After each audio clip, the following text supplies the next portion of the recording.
Well, good morning everybody. Welcome back to the channel. Dane here with Gulch Hay Farms, and today we're making the trip to our place in Hallettsville. We're gonna roll up some hay there. Not sure it's a whole lot, but we usually get it custom cut because it's kind of a pain to haul everything, but I don't think it's gonna make as much as it should to justify hiring a custom cutter, and so hopefully it makes a bunch. But it'll be our first time baling with this rig on that place, so that's pretty cool. Dad's getting the trailer hooked up over there, and he's gonna haul the 4440 separate. We were thinking about hauling both, or the rig all tied together all the way to Hallettsville, but it's a little too far, so we're gonna split them up and get on down the road. Whoa, I guess the brakes work.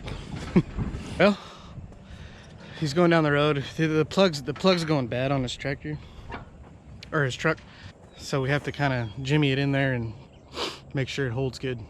You need to put a new one on there.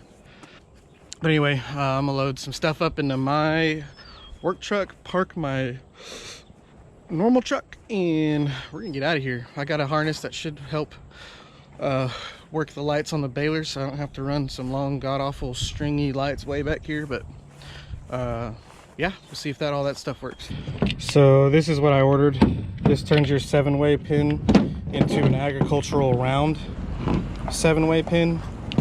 So this is a 7-way blade. Most of y'all are probably familiar with that, RV hookup style.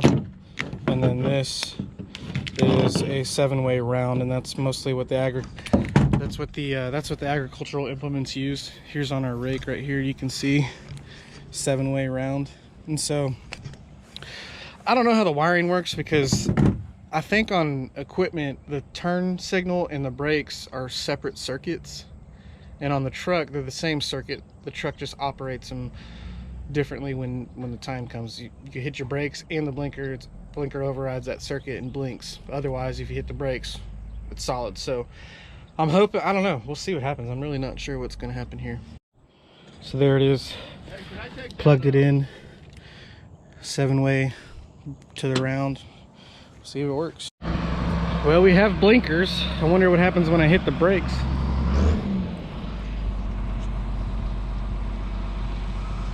So that's with my hazards, which I guess it's fine.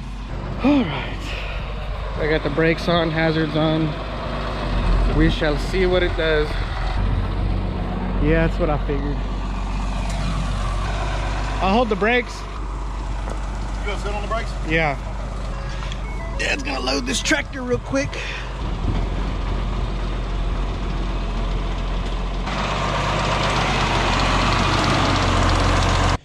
Alright, we got brake lights on now only. Let's see what we got back here. It's probably just the freaking oranges. Yep. Dadgummit. Huh, how do we do that? I wonder if we can pop them out and switch them around. Alright, so what I did here was instead of trying to rewire the harness, I just swapped the lights. So now we got brake lights and tail lights. And I really don't know. You want to go turn the headlights, or turn the running lights on. Maybe we'll get lucky. But anyway, these lights will be brake and blinker. Hopefully it's right and left. Do a right blinker. Left blinker? Dang, how'd we get so lucky? So it works. That's all I wanted. I don't even have to rewire anything. So everything works. Right blinker, left blinker. So for those of you who are curious, just swap the lights and use one of those plugs. I'll try to, I know I say this all the time, I need to remember to do it. Put a link in the description for that harness. So, well, we are in Hallettsville, Texas. I was really dreading this pull with this rake and baler, but you know, it really wasn't that bad. I mean, you can definitely feel it just because it's, sorry, I had to shift. You can definitely feel it, but it wasn't like unbearable by any stretch of the imagination. So good news there. No flat tires either. I shouldn't say that now, we're 4 miles from their place, but everything ran good. Hubs weren't cool. We stopped once and checked them, and everything was running cool. Tires felt good, so I'm very pleased. I must say, It did go a lot better than I thought. So we'll just pull in here, we'll start unhooking, hook everything up, and then we'll check the patch, see if it's ready. We'll get after it. All right, we are all hooked up, ready to rock and roll. We had to drop some hydraulic fluid in it. These couplers back here that we put in for the new ISO style. This 4440 came with the old John Deere style hydraulic hookups. We had these put in. These are from Sloan Express. So far not very pleased with them. They work fine, but they leak out the bottom here where these tabs hook up. So I don't know if it's a seal issue or what, but apparently they're common. Any brand you get for the replacements, they leak. They say, I guess you can go through a couple sets before one actually seals up. But like we lost a gallon, I think, total. Alrighty, we are out here in the field. This is good to go. This is gonna make some good hay. Pretty exciting. Dad's just whipping her in right now. Oh yeah, that's gonna make good hay.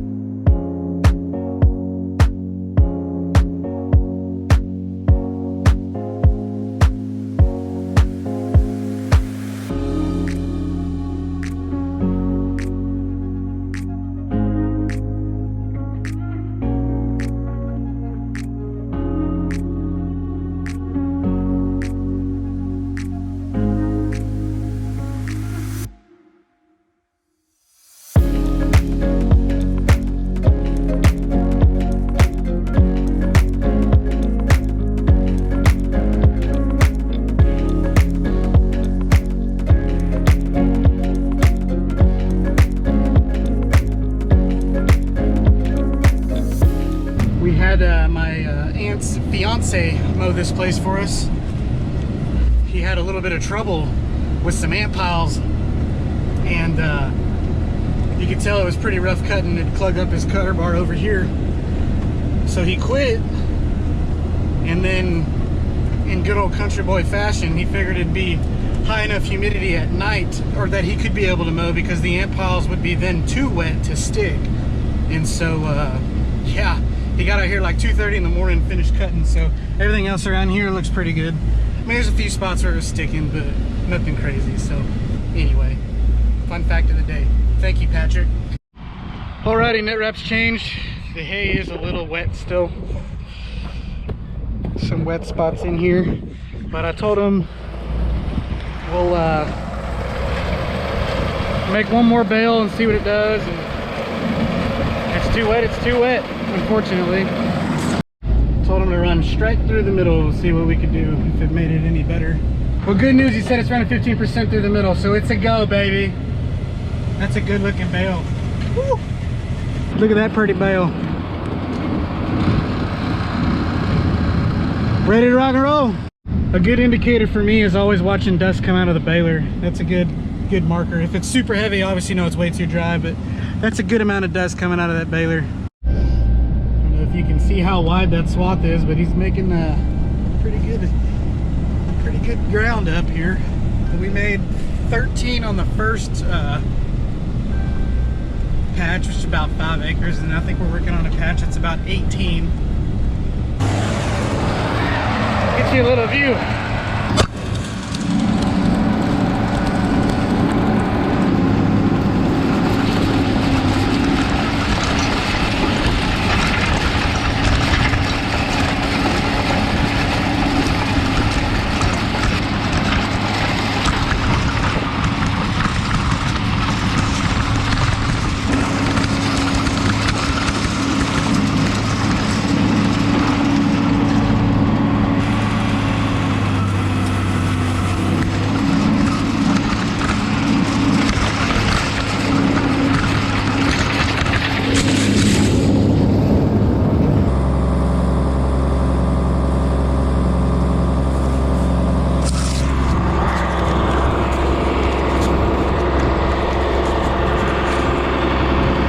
There you go. We found you. Are you guys okay? Man, what a wild ride. Must not have tightened down all the screws and sent it. We found it though. Completely flew off. Took me a minute. Actually, Dad saw it going. He saw the GoPro down while he was driving by baling hay. So anyway, allergies are acting up. Oh, picked a heck of a side gig. Baling hay and allergies. Whew.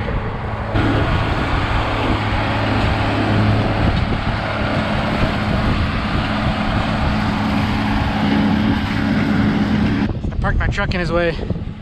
Things I do for you people coming and looking for you, mainly the GoPro. But I'm pretty excited that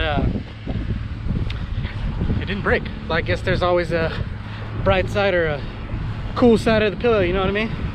Dad is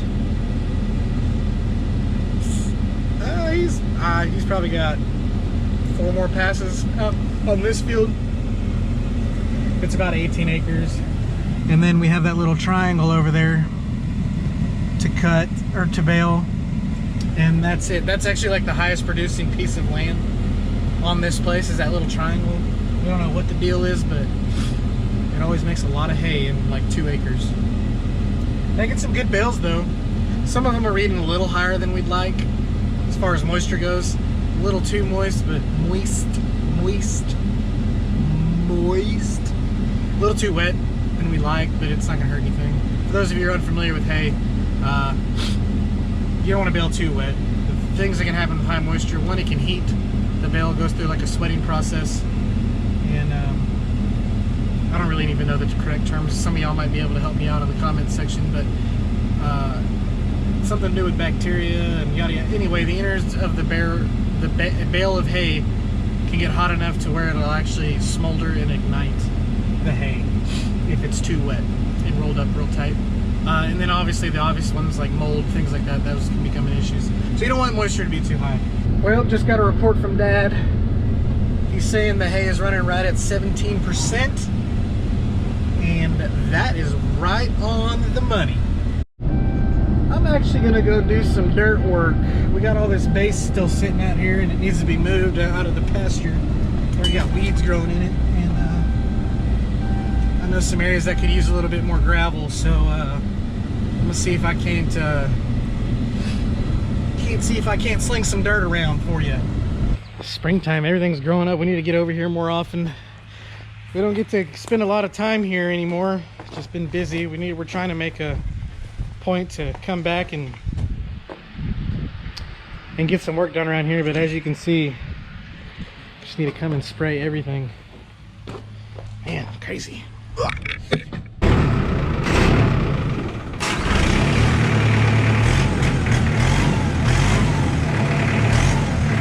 Fire in the hole.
I got done moving dirt, chased Dad around on the tractor. He's just got that little bit, I think it's like 2, I don't know, it might be 2 acres. But it's the highest producing 2 acres a man has ever seen in his life, I'll tell you that much. This is one field the flex rake does not do well in. These small little 2 acre jaunts, little fields, especially when it's shaped like a triangle. You're just always turning to the left and to the right or whatever. and you can't really get a consistent feed into the bale. So some bales come out a little taller on one side than the other, but it's not too bad. For the most part, it's all right. So it won't take him long to bale that, and then we'll be good to go. He's already rolling his 4th bale. I am impressed.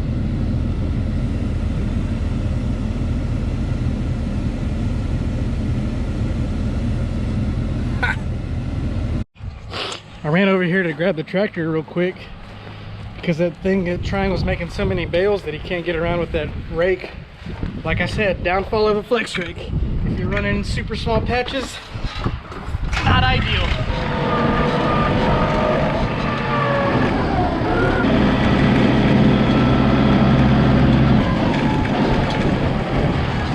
Anyway, let's see if Dad can squeak this back through.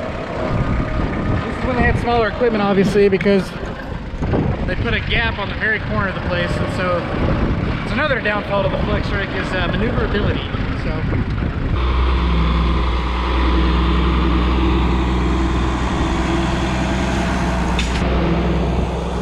he got it. That was a lot better than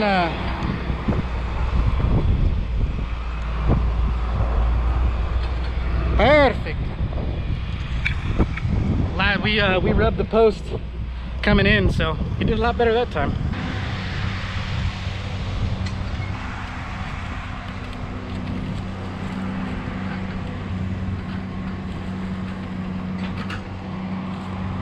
Old school fence gap.